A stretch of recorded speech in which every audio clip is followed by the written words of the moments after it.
on Junior MasterChef. You ready to do some cooking? Yes! Well, let's do it. A brand new MasterClass series brings you an inspiring cooking experience. Do you love it? Yes.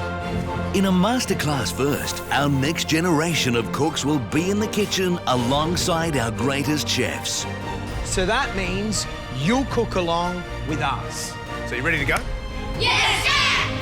And in the biggest cooking event ever seen in Australia, the entire nation will have the chance to cook along with George. You'll be making a dish live with us at home.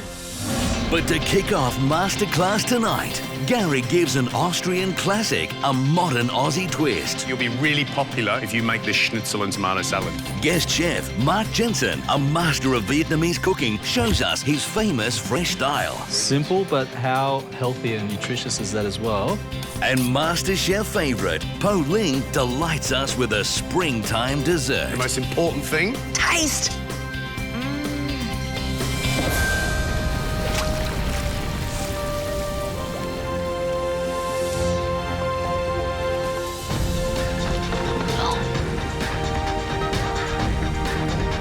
come on kids, welcome to MasterClass.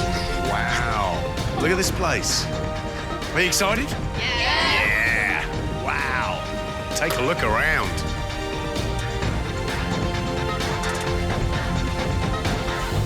Welcome to our first ever Junior Masterclass. Now, you guys were part of our top 50, so we're so pleased that you could come in and join our first Masterclass because you cooked up an absolute storm. You gave us some amazing dishes. And even though you didn't make it through any further, I think you must agree it was a very, very special experience. And also very special to be here in the MasterChef kitchen. So today, this space is all yours. You may notice that George and Anna aren't here today. So instead, we've got two very special guests to come in and show you some of their cooking secrets. It's going to be a big day, lots of tips and tricks, some cooking techniques. So I think we should get started. What do you reckon? Yes! Okay, our first special guest is someone who's an expert in Vietnamese food. He is the head chef of a fantastic restaurant here in Sydney called Red Lantern. And that chef is Mark Jensen. Wow.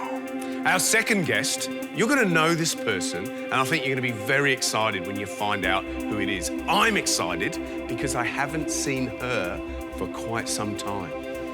Our second guest today is Po Ling Yao from Series 1 of MasterChef.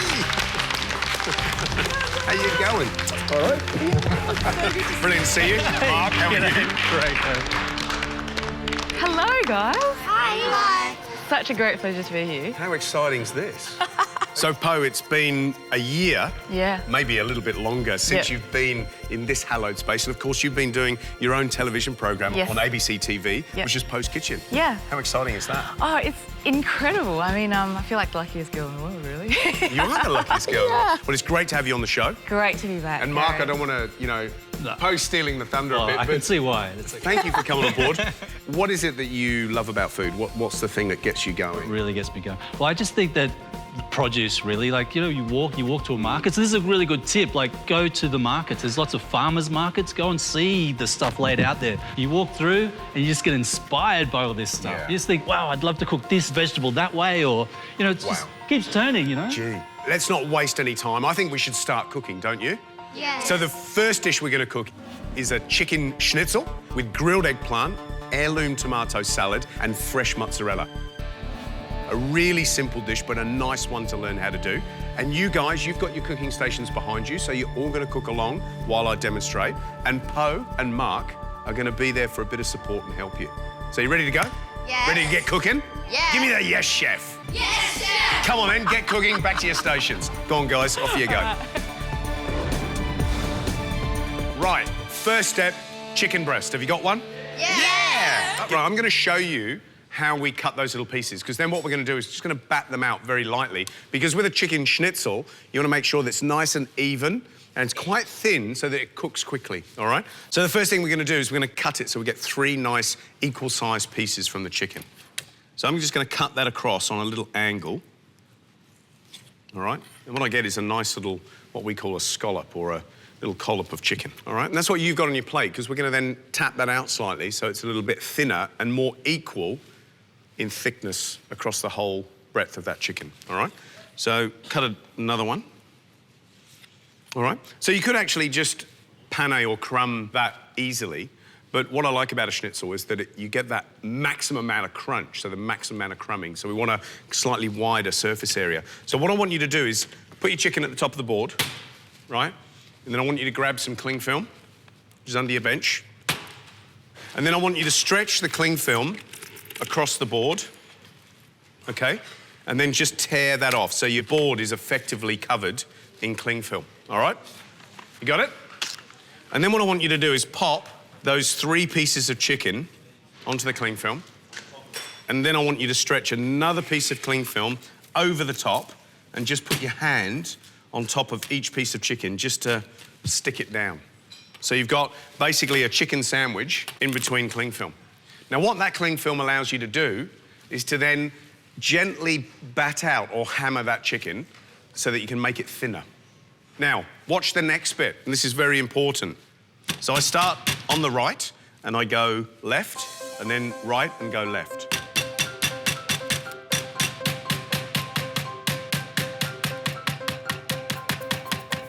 Off you go. Bat away. Mash all the bits that are a bit thicker. That's good. Guys, have you finished? Yes. Love it. So, peel your top layer of cling film off, and what you should be left with is those lovely schnitzels, and you can just pop those to the side at the top of your board so they're ready to go. And they should, if you feel them with your fingers, they should be all nice and even, okay? If you've got thick bits in there, then that's going to take a little bit longer to cook. So the next step is we're going to make the breadcrumbs to cover or coat the schnitzel. So you've all got a blender, right? So open your blenders. You've got 200 grams of sort of stale bread. And we're just going to pop that into our blender, all right? Now, you're going to do this together because a crumbing station is a messy job. So I'm going to get you to share this job. So tear the bread in, work together like a team, all right? So as you got your bread in, you've got some Parmesan, pop it into the blender as well. And there's about 50 grams there, okay? And then what we're going to do is going to give that a bit of a blend, and then we're going to put some fresh herbs in. We're off. That's it. Right, listen up, guys. Yes. What I want you to do next is we've got some herbs here, and I want you to take the parsley from this little bunch. And you've also got some thyme and some rosemary. And I just want you to pick about half of this parsley into the breadcrumbs, and then the thyme and the rosemary. Because what that'll do is it'll give you a lovely herby flavour, and actually be slightly green as well by the time it's blended together, so that'll be beautiful.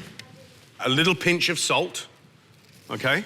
And a little twist of pepper, all right? And then on with the top and blend again.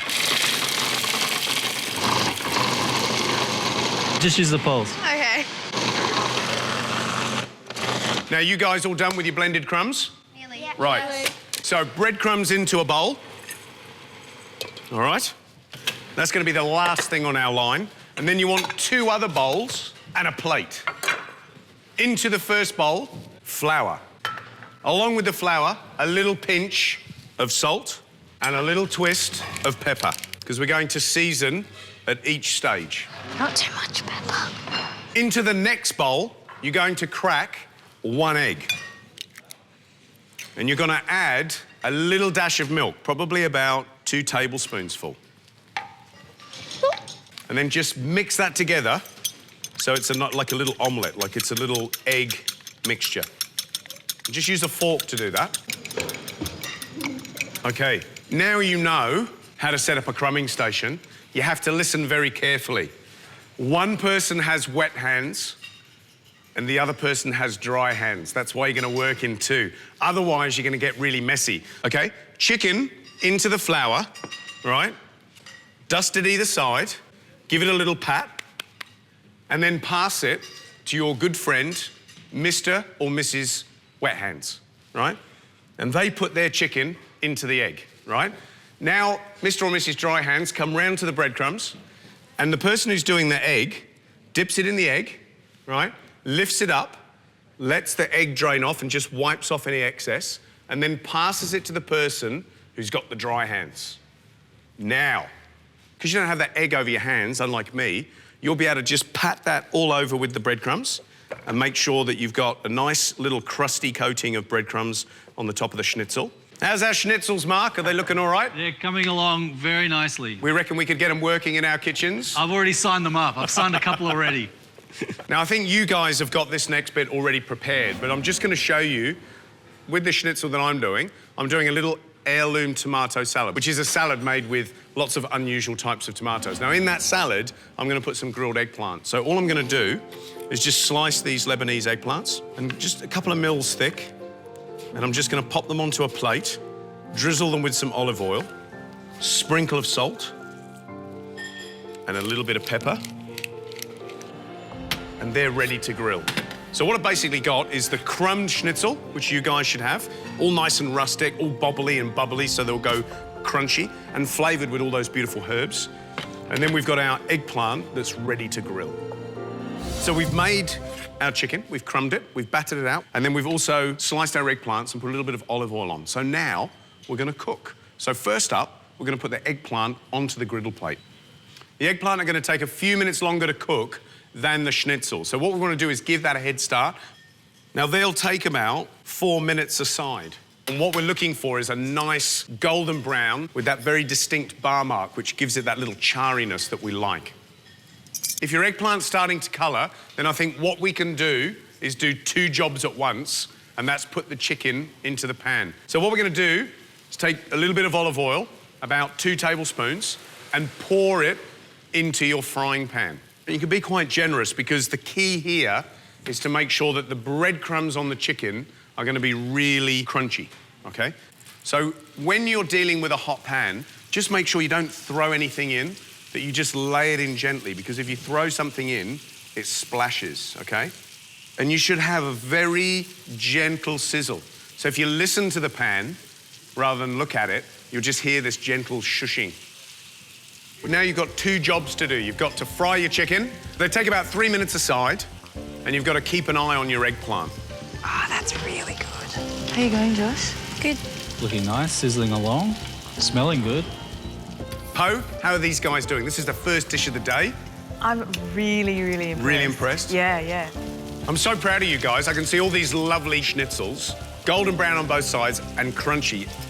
Now, for those of you that have flipped your chicken over and it's looking beautiful and it's golden on each side, you've actually got some butter, all right?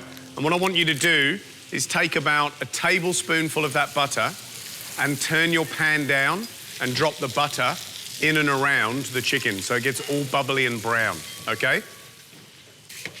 So my eggplant's coming out now, so it's lovely and golden brown. It's got a nice bar mark on it. And I'm just popping that onto a tray with a little piece of greaseproof, just to hold it so we can plate up. Right, so my schnitzels are ready. I'm just popping them on the side and ready to go for a plate up. Okay, so schnitzels are cooked, eggplant is cooked, it smells gorgeous. Just want to stick it between a slice of bread and get stuck in. But before we do that, bowl, okay, and your tomatoes, because what we're going to do is make a nice little tomato salad. Now, these are heirloom tomatoes, and that's a fancy way of saying they're unusual varieties. Now, what I want you to do is just take off any of the little stalks, all right? So that little stalk in there. And I'm not fussed about taking the core out or anything, because what we're going to do is just chop those roughly and pop them in the bowl. We need just enough for your schnitzel, okay? Cut them in half, and then just cut them into odd shapes. It doesn't matter. I do, you know, little 45-degree angles or something similar, just so that they're not uniform, because I don't want squares from things that are such beautiful shapes. So try and keep the shape of the tomato. Just do what you feel like. There's no wrong or right way of doing this. And just pop them in your bowl. Next, pinch of salt, or a little twist of salt. Little twist of pepper. Because remember, we're making a very simple tomato salad, but it's important that we season to bring out the best flavours. And then a drizzle of extra virgin olive oil. And be quite generous, okay? Because that blends all the flavours together, all right? Next up, mozzarella. This is buffalo mozzarella, okay? So made with buffalo milk, and it's a fresh milk cheese, okay? Have a little smell, because what you should smell is just fresh milk. Can you smell that? And what you want to do is you just tease this apart, because this is a sort of a rolled, a folded sort of moulded cheese, fresh milk cheese. So you want to tear this apart, and then just tear some little pieces, you know, like this, into the salad. Okay, next in, we've got some basil, and I just want you to tear some of the leaves on top of that beautiful tomato and mozzarella. The idea about tearing it is that you sort of bruise it slightly and release all that beautiful aroma. So you can put the little tiny leaves in and the bigger leaves and just tear them with your fingers, all right? Last thing, bit of parsley, just the little leaves, not the stalks, just so it's nice and herby. And remember, we put those herbs in the breadcrumbs, so it sort of reinforces those lovely fresh flavours. All right? And then, you know the eggplant that you grilled? Just throw a few of those eggplants in that tomato salad, and then that's our salad done. So all you've got to do is pop your schnitzel on the plate and then decorate it with your salad. So just be nice and natural. Don't try and arrange it too much, and just make it look nice and fresh, okay? Actually, you know, that looks beautiful.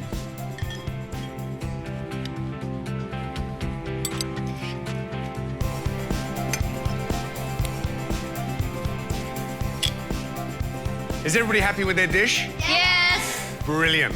And that's my chicken schnitzel with grilled eggplant, fresh heirloom tomato salad, and of course, buffalo mozzarella. Poe and Mark, come over here, let's taste. And you guys, get your knives and forks and tuck in and see what your first dish in the MasterChef kitchen tastes like. That looks fantastic, Gary. How is it, guys? Is it good? Just good? It's your cooking. Great. It's amazing. I love these tomatoes. Jeffrey, how's that schnitzel? It's the best. Did you do a good job cooking it? Yeah, I think I did. So tell me, are you going to cook this again? Definitely. Good stuff. Charlie, do you think you might have learned something today? Yeah. What do you reckon? What did you learn? I've never made a schnitzel before, so I learned how to make a schnitzel, and I never heard of heirloom tomatoes either. So. Gee, good. Can I tell you, you'll be really popular in your house if you make this schnitzel and tomato salad. I reckon. I think she will be. Good stuff. So my top tips for making a schnitzel, number one, is make sure you bat out those little pieces of chicken really evenly, otherwise it won't cook properly.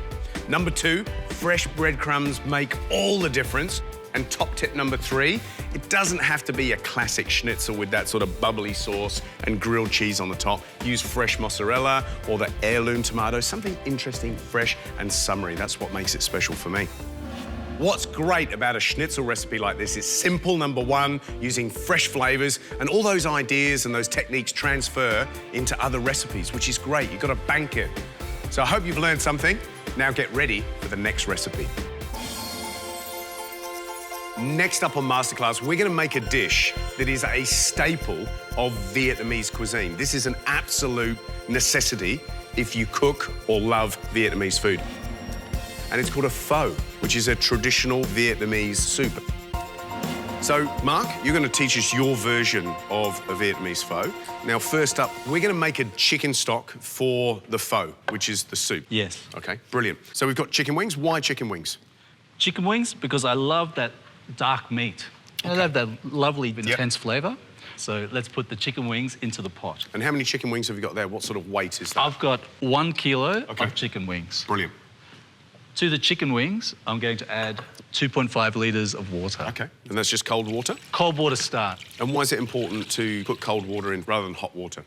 It's important because we want that water to warm up. I like to bring it up quite rapidly, but as it warms, it just draws lots of that flavour out. Rather than, if it's too hot and it's boiling, it just seals the flavour into the chicken and there's less flavour into your stock. That's quite important. Next, we need 1 small onion cut in half, and we just put that straight into the pot. OK. 1 stick of celery, roughly chopped. 2 garlic cloves, which we could just crush into our pot. All right, and then we've got some herbs here. Looks like some thyme, some parsley. That's right. And some peppercorns and bay leaf. And a bay leaf. So let's add the thyme, parsley to the pot. 1 bay leaf. Then we need 3 peppercorns. So you only put a few peppercorns in there. Why is that? Are they very strong? It's just enough to just build, you know, because we'll be adding more flavour to this later, OK? We'll be adding stronger flavours to it. So we just start off with some really good base flavours. That'll add a little bit of piquancy, like a little bit of sharpness, but then we'll finish it later with some chilli to really bring out that really fiery, lovely heat to it. So we bring that up to the boil? Bring it up to the boil. And then we give that a skim, take away any of the impurities. How long do we cook that for? We'll cook that for 45 minutes. OK, brilliant. Does anyone have any questions? Emily? When you're cooking the stock, is it just on a high heat? Or... No, that's a good question, because what we need to do is on a high heat initially, so on really high heat. Once it starts to boil, then you turn the heat down. So for 45 minutes, it'll be on a slow simmer. What's up, Josh? Instead of just the plain onions, could you use like shallots or...? That's a good question. It is a good question, and you could. You could, but, I mean, I don't think it's really necessary, do you? I think 2 shallots are... shallots are expensive, you know, so certainly in my kitchen, I bet it's the same in yours. You know, things like shallots, which are more expensive, don't put them in stocks. A lot of chefs load up their stocks with lots of vegetables, and essentially that's just money going into the pot. And is it going to improve the flavour? Up to a point, but too much spoils a good thing. So chicken stock's on, it's going to come up to the boil, it's going to take about 45 minutes for all those flavours to come out into that beautiful stock. And then we're going to strain it, and then we're ready to make our pho. Now that's been simmering for 45 minutes now, so the next job, Mark, is to... Well, we have to skim that one, Gary. OK. See this on top? This is what we've been skimming off during the 45 minutes, because it's not something you do. You don't just put it on for 45 minutes and walk away and watch your favourite TV show. You have to constantly pay it attention and just skim off all these little pieces here. OK. Now, these are all the impurities. A lot of that is things like blood and, you know, bits and pieces like that. Yeah. And then what you see underneath there is that lovely, clear stock just bubbling underneath. That's beautiful, isn't it? Doesn't it look fantastic? Looks gorgeous. And what we're going to do is strain that through a cloth here, and that'll just make the stock really, really clear. OK. And then we can strain the soup through the cloth. And a cloth's a good idea because then that filters out all those tiny little impurities that would make that stock cloudy. Yeah, no, that's right, that's right. And I find sometimes, like, it's really important to have the stock simmering for that 45 minutes on the right temperature, because if it's too high, the vegetables are going to start to break up. Yeah. And they're really going to cloud the stock. At work, we do master stock chicken. Do you know what master stock is? No, tell us about it. A master stock is, it's like the grandma of stock. It sits there, it's the same stock. I've had it for many years. Every morning, I put it on the stove and I bring it up to boil and I clear all the impurities off. And throughout the day, I'll cook whole chickens in that stock. Wow. Every day, there's more and more flavour, so I'm constantly adjusting it. I'm adding a little bit of salt, I'm adding fresh seasonings and flavourings to it, a little bit more soy. So it's a work in progress. Wow. So you just keep it going. It's amazing. So it's a different stock. Say to 2 years ago, it's now a much better, much more complex That's exactly right. That's exactly right. It's a living beast, isn't it? So we've strained the stock here. We've got to flavour that, right? We have to. We have to add more of the Asian sort of elements to the stock. Okay. So I have 1 stick of cinnamon, which I'll add to the pot. Next, star anise. Do you know this flavour? You familiar with this flavour? Never, ever had it. Really beautiful aniseed flavour. Add that to the stock. We need a 4-centimetre piece of ginger. All I'm going to do is cut that in half and then add that to the pot. And then what's next? We just need 1 chilli. So let's add the chilli to the soup. OK, so you've got those little aromats in there. What's next? Coriander. Yep. For making soup, it's really nice to add the roots. OK. That's where all the flavour is. There's a lot of flavour down there, but I always like to just scrape them because they're a little bit dirty. Yep. And you just scrape the bottom. You're just scraping that root on the bottom, take any of those little fibrous hairs off, any of the... That's exactly right. Scrape them. So then I just back of a knife, just carefully press down, and so it just breaks that up. Wow. That's interesting. Can I smell? Yeah. Wow. And really intense. Really intense. Really intense. Lots of coriander. Next, we're going to add some fish sauce. And fish sauce is nice and salty, but it also has a lovely body to it.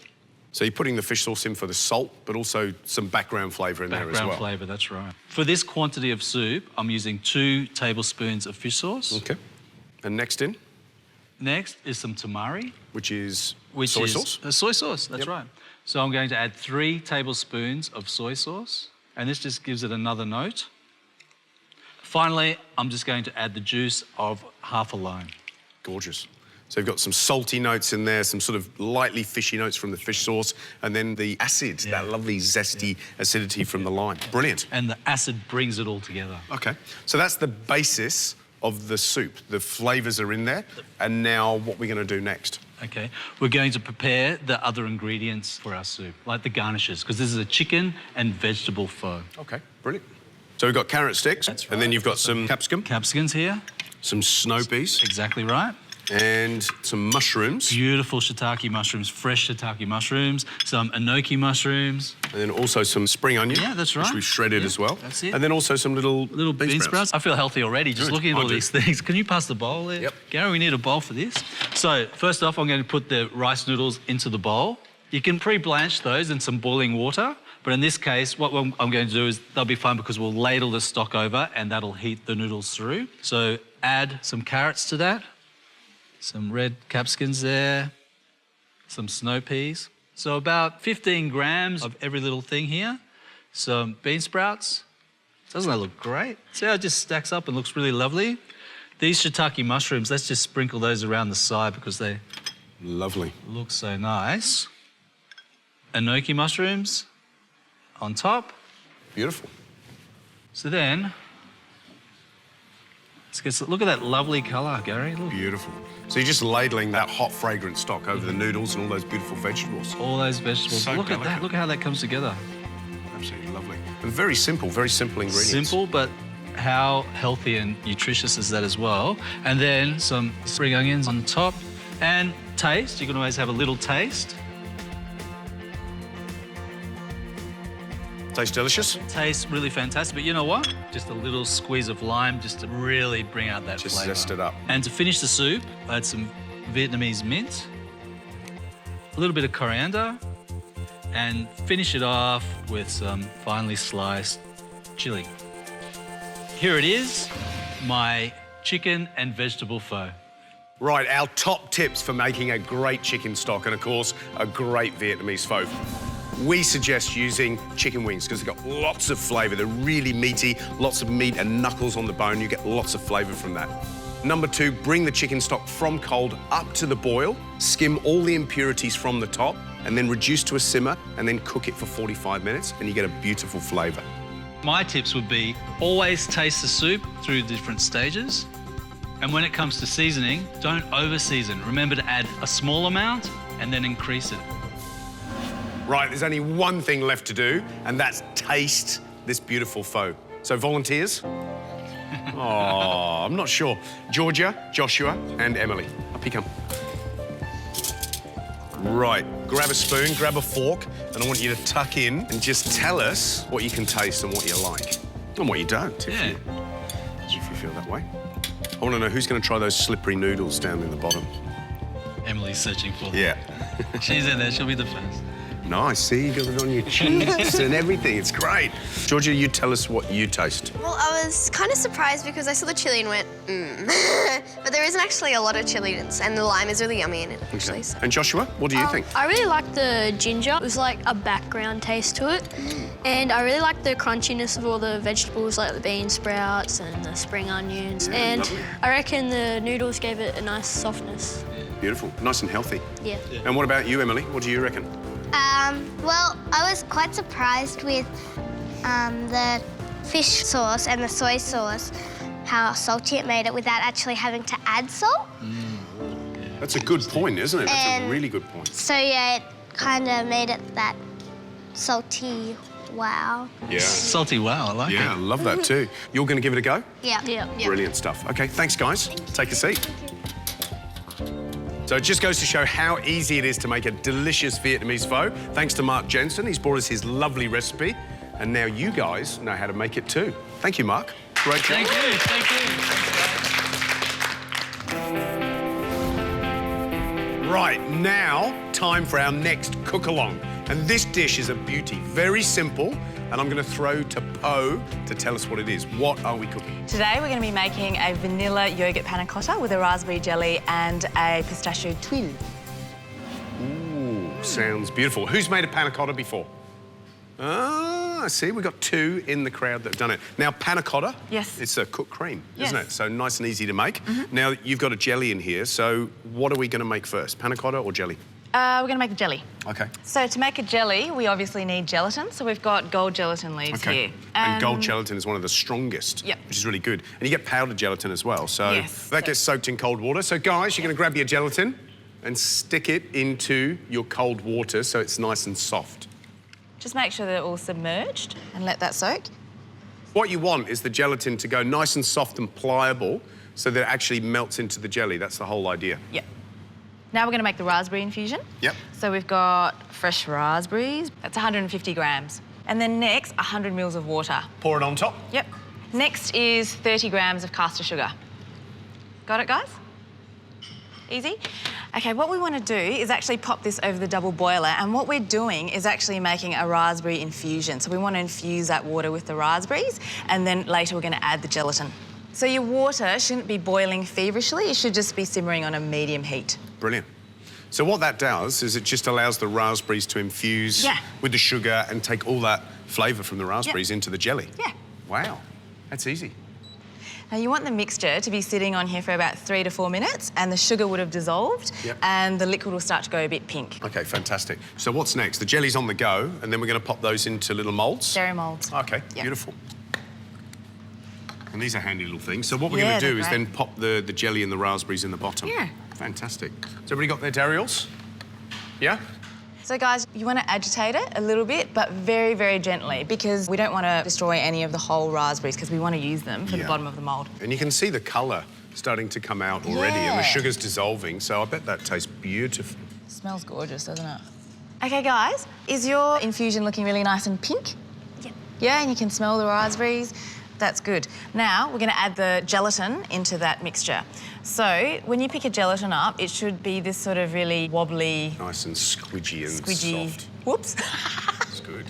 And you want to squeeze as much water as you can out of it.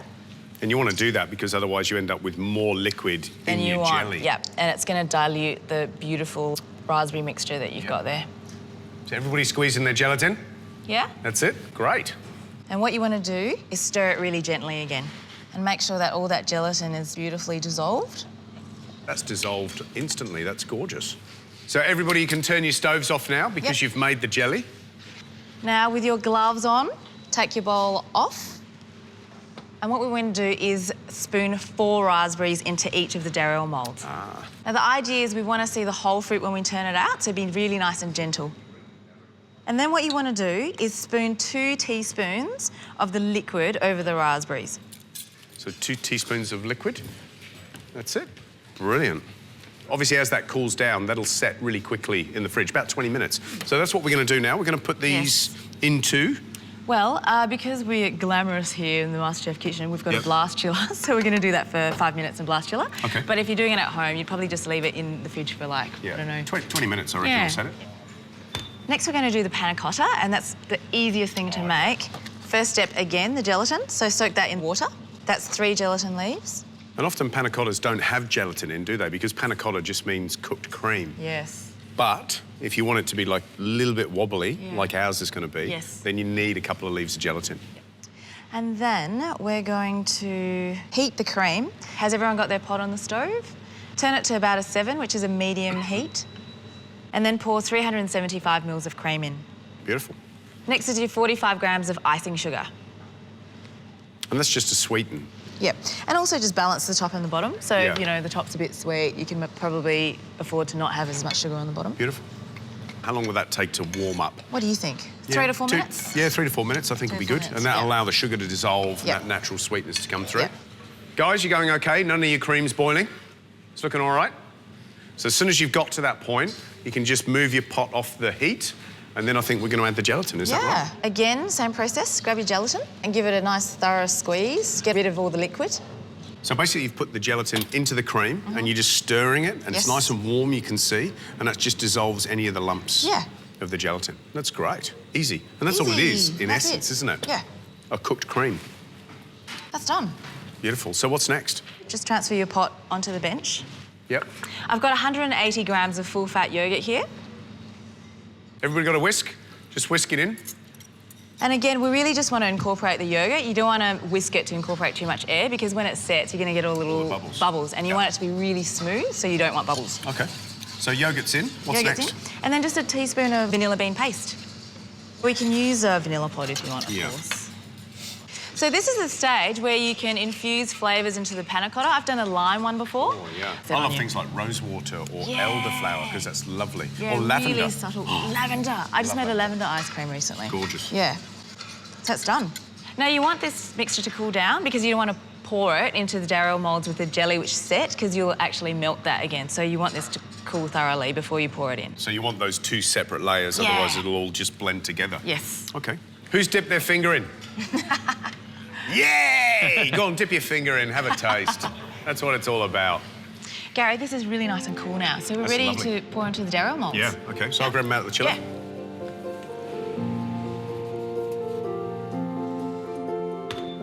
That's perfect. Look at that. They look... They've set. Perfect. And when you touch your jellies, you can feel they're just set on the top. It's Don't lovely. punch your finger through it, just touch it, OK? So then we're going to pour the cool panna cotta mixture on top of the jelly, is that right? Yes. Oh, look at that. About there? So you get about 3/4 of the way up to the top, and then you get that lovely division between jelly and that creamy panna cotta. Look at that. I want the creamy mixture. Yeah. So can you see that, guys? Look at that. See, you got that lovely two-tone panna cotta and raspberry jelly. So easy, isn't it? But it looks so beautiful. So these now go into the fridge or the blast chiller just to set that gelatin in the panna cotta. How long do you think that'll take? I think in a regular fridge, give it 3 to 4 hours for a good set. But with the blast chiller, 5 minutes in there and then maybe 2 hours. Brilliant. So we're here with Po Ling Yao, and we're making this beautiful yogurt and vanilla panna cotta with a raspberry jelly. And then, of course, there's a bit missing, which is the pistachio tuile. So how are we going to make that? This is really, really simple. The first thing we put in is 65 grams of icing sugar, 65 grams of plain flour, and then we just sift it. And that just gets all the lumps out. So Tuile biscuit is a really, really simple dessert biscuit that you can pair with lots of things, really, isn't it? Yeah, and it's a great little recipe to learn because everybody thinks it's really hard, but in fact it's not, is it? No, it's what you do with it. So you can bend it into interesting shapes. Yeah. So that's beautiful. All right, and then next it goes into a food blender, right? Or you can just use a hand mixer if you've got that at home. Brilliant. And then we just plonk softened butter. 65 grams of butter? Yep. And 2 egg whites. OK. Brilliant. And then...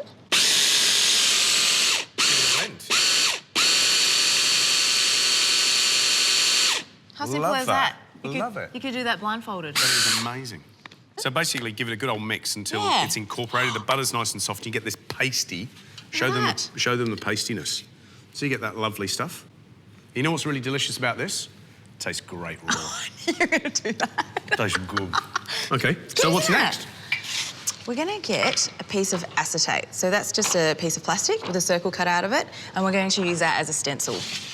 Going to pop that on baking paper. Yep. Now, you've all got one of these, so lay your paper out onto your trays, and you've all got a little bit of the tuile or the biscuit mixture, and we'll make a couple. Now, we don't want to just plonk a tuile right in the middle. We want to try and make 2, so sort of push it to 1/2 of the tray. Got that? OK, now just get a little scoop of the mixture, and what you want to do is smear it over that circle, but quite thinly. I would say about a mil. A mil thick. A mil thick. There you go. Look at that. That's perfect, isn't it? Nice mixture. Yeah. How about you, Mark? Have you got some good circles up there? I've got some great circles. Yeah, they're doing a good job. Fantastic. So once you've done the first one, do another one on the other side. Number 2, beautiful. Now, the next step is to sprinkle your chopped pistachios on top. And that's going to add a beautiful bit of colour and also some crunch and some beautiful flavour that will go really well with the yoghurt. They're so delicate, these biscuits. I love them. Yeah, you can do so many things with them. Brilliant. So, Po, how long did these go into the oven for? For 160 for 5 minutes. OK, beautiful. And how do you know that they're cooked? You just want a little bit of a frill of brown around the outside. If it's brown all the way through, it's overcooked and you're going to have trouble shaping it. Brilliant. So, got your gloves on, guys? Anybody got any questions? Georgia? Can you flavour the tuile with anything else besides pistachios? Yeah, absolutely. Can you think of anything? Yeah, my brain immediately goes to chocolate. So cocoa in the tuile mix. You can just add a bit of cocoa. Yep. Yeah, you can do coconut tuiles or hazelnut tuiles.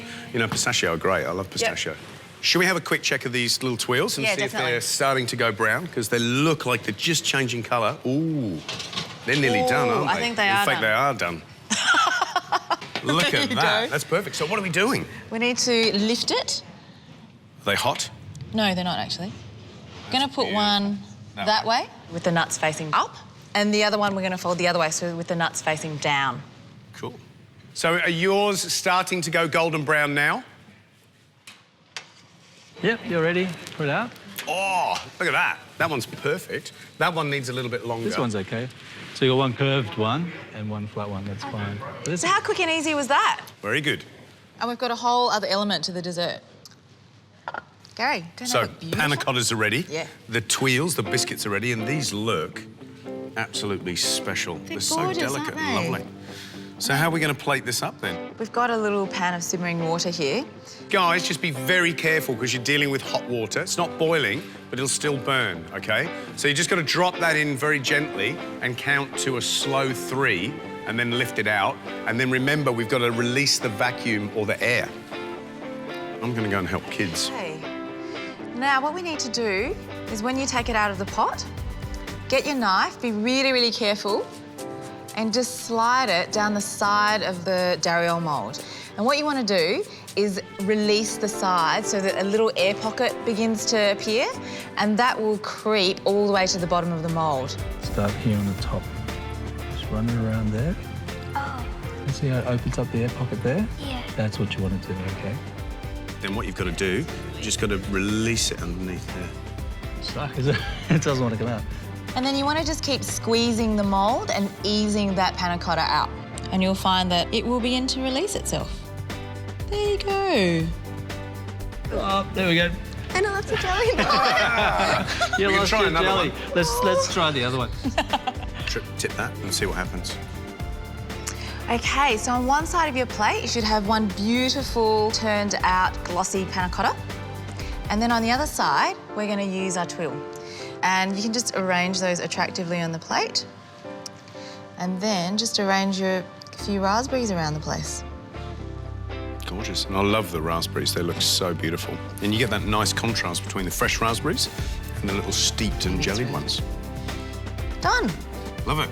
So guys, you should be really proud of yourself for making this gorgeous vanilla yogurt panna cotta with raspberry jelly and pistachio tuile. Well done. Well done, guys. Good job. Give yourself a round of applause. Oh, yeah. That's what I'm talking about. That was sick, Gary. Fully sick, mate. Fully sick. So my top tips for a good panna cotta is don't boil the cream because it will split it. My second tip is not too much gelatin because you're going to end up with a bouncy panna cotta, which is very unpleasant. And my third tip is make sure the top layer is cooled before you pour it over the set bottom layer. So guys, you saw how easy this spectacular dessert was to make. So go home and experiment with it and impress your family. And the most important thing? Taste. Eat. The taste. Eat. The taste. Grab a spoon. I'm here for the taste. This looks good. I love it. There's nothing better than you get that creamy sort of creaminess and then you get that acidity and that freshness from the raspberries. Yeah. I And love also the yogurt. Beautiful. What about these little biscuits? Lovely. Is that beautiful? Yum, guys. Yep. Are you going to make it at home? Yes. Yeah, going to give it a go. Nice and easy. Yeah. Wow, very professional dessert.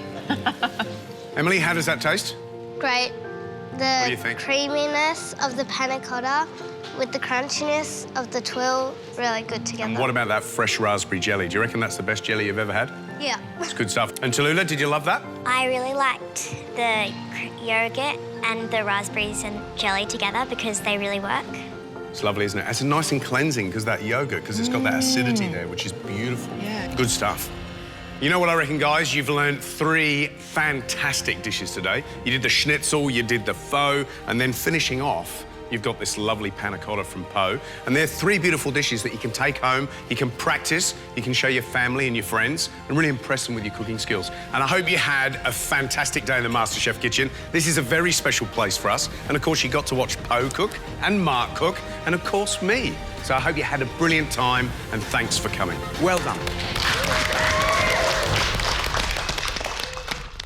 Next time on Junior MasterClass. Right, guys, it's time to get cooking. George shows us how to cook a succulent fillet of beef. This is smelling good.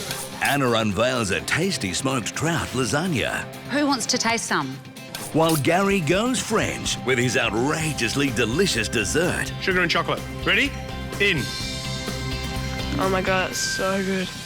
And coming up for the top 12, the competition will be cranking. Today's challenge is called Choose a Box. There's a brand new challenge that's full of surprises. What the heck is in that box? And the kids must cook a Donahue recipe that's simply to die for. So the dish you'll be making today, Who will make it through to the next round? that is just amazing.